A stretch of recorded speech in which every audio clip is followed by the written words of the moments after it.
Our chronological rewatch of the Clone Wars finds us dwelling in the shadow of malevolence. This is Sides of Coins, and it starts right now.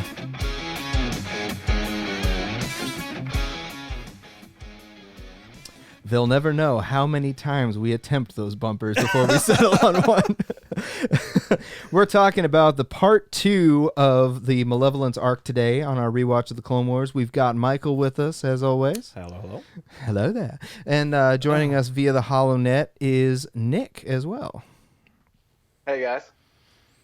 Alrighty, so let's there we go. There's the sound effects. Angela's producing us today. Let's get into this and talk about what we saw, what we liked, what we didn't like, and I'll start with you, Michael. It was part 2. It's good. We get to see more happening. I'm sorry. Dang. All right. Well, let's offer a synopsis real quick. Terrible. Basically, some of the main things that happen, some of the highlights are Anakin is trying to attack this malevolence, right? Because we found out that it exists because Plo Koon survived last episode to talk about it. So he's sending a strike team through a nebula to go and try to cripple this starship, so that way it can't attack the clones in the medical facility, and basically take these guys out. These harmless, not harmless, but innocent, Not innocent. clones. They're not innocent. What is it? God, they're Wounded? They're vulnerable, right? It's a war crime, however you slice it. You can't blow up a hospital. I mean, only the Joker's that heartless. But anyway, Are they really people, though? They're clones. oh, we're gonna get Do they that have ethical. individual- They're definitely But people. we've got robots killing people. Is it a war crime? Can you charge the robots with war crimes? It's literally robots led by a general that's a robot. The head clanker. He's a cyborg. He's not a robot. Well, they call him that. But yeah. All right. Anyway. Rabbit trails are us. Anyway, Nick, what did you think? This is your first time watching these episodes, so try to put this train back on its tracks. I thought it was interesting the shortcut Anakin decided to take the ships through with all the flying cosmic beasts. I thought that was a nice little detour for the episode. Plo Koon pulling through, bringing down the malevolence. I thought that was a good part. Yeah, no, it was neat to see, particularly the dynamic. So a couple things that jumped out at me. First of all, you've got future Darth Vader flying Y-wings. Oh, yeah. The irony of that was not lost on me. That was pretty cool. It was neat to see the Y-wings. I think that's their first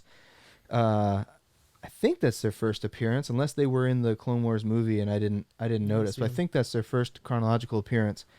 BTL-B versions before they took all the armor off. Exactly. I was so excited. So that was really neat to see. And then you had mentioned this, Michael, before, but Right. Shadow Wing. Right. From the book we just talked that. about that. Yeah. Yeah. Go ahead. It's Elaborate. interesting. Well, I thought it was interesting. We discussed whether or not it was the same Shadow Wing because they talk about in the book how they get the name, but they don't really say when. Mm-hmm. But Shadow Wing does talk about Grandma. I can't remember her name. She's talking about. She mentions that Colonel Shadow Nares, Wing right? Yeah. was active during the Clone Wars. In fact, she goes so far as to keep referring to the rebels as the Separatists. Like she keeps slipping up because she was she's active in the Clone Wars. Right. Yeah.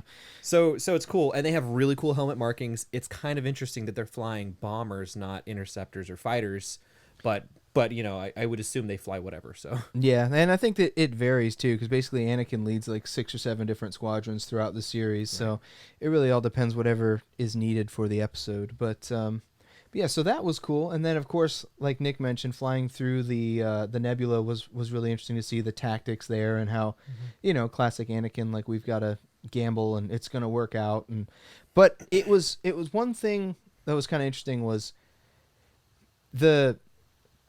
when you're in charge, you've got to understand that not everyone's up to your level, right? Mm-hmm. Just because you can do something, it doesn't seem like everyone else could. So like a lot of the clones, I think it was Matchstick, and there was another clone that was named, but I'm forgetting his name.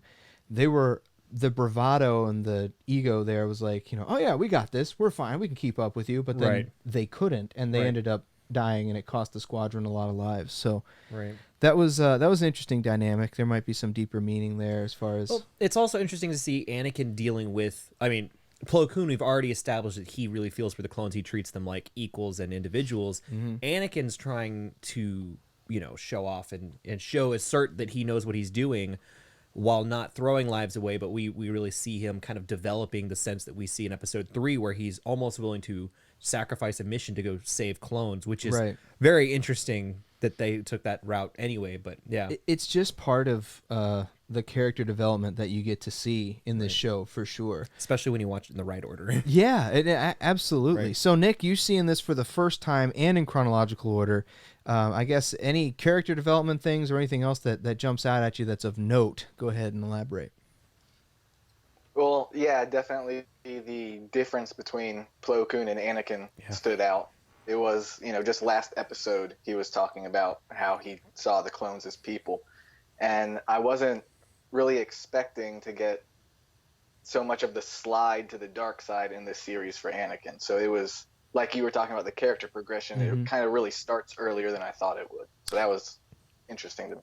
Yeah, for sure. And you definitely get it's a very gradual thing, and he gets certain moments. It's like when the stakes are high and when he is under a lot of pressure, then it sort of cracks and that darkness sort of shines through a little bit more than other times. Yeah, darkness shines through, figure that out.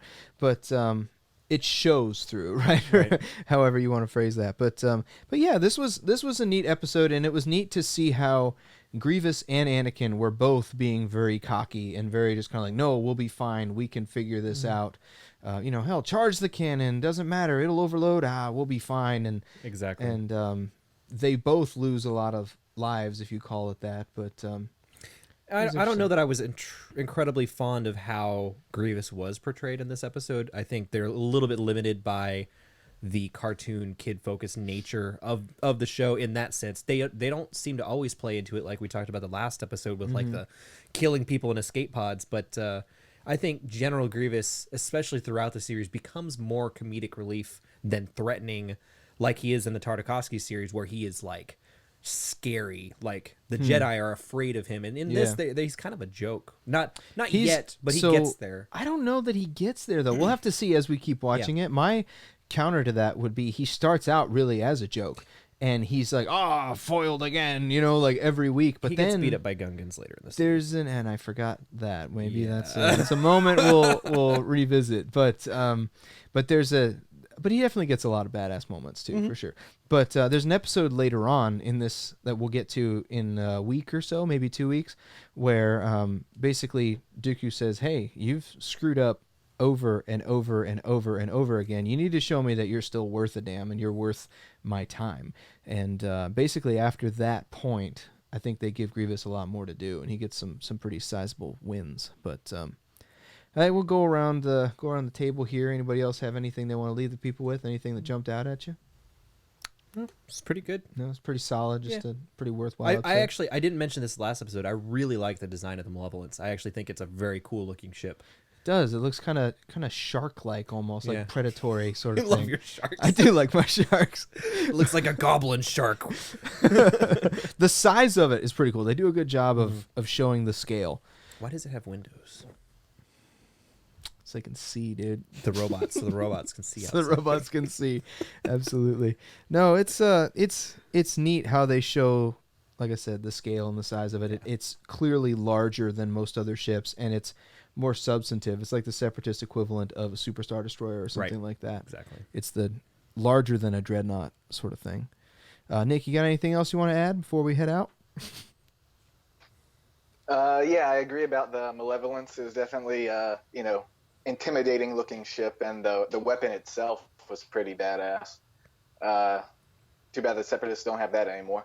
I liked the whole action adventure feel of the episode, and the series is already turning out better than I expected. So yeah, that's good. You've definitely after this week's allotment of episodes, you've definitely gotten through what I would consider is a lot of the worst. There are a couple spots that are a little rougher, but yeah, I think Blue Shadow Virus. We'll get there. You've been chomping at the bit for the Blue Shadow Virus. No, I'm really not. The Blue Shadow Virus. Oh, no. It's so bad. But yeah, so overall, like we're all saying, I thought it was a good, worthwhile episode. It's the middle of the arc. A lot of the action takes place there.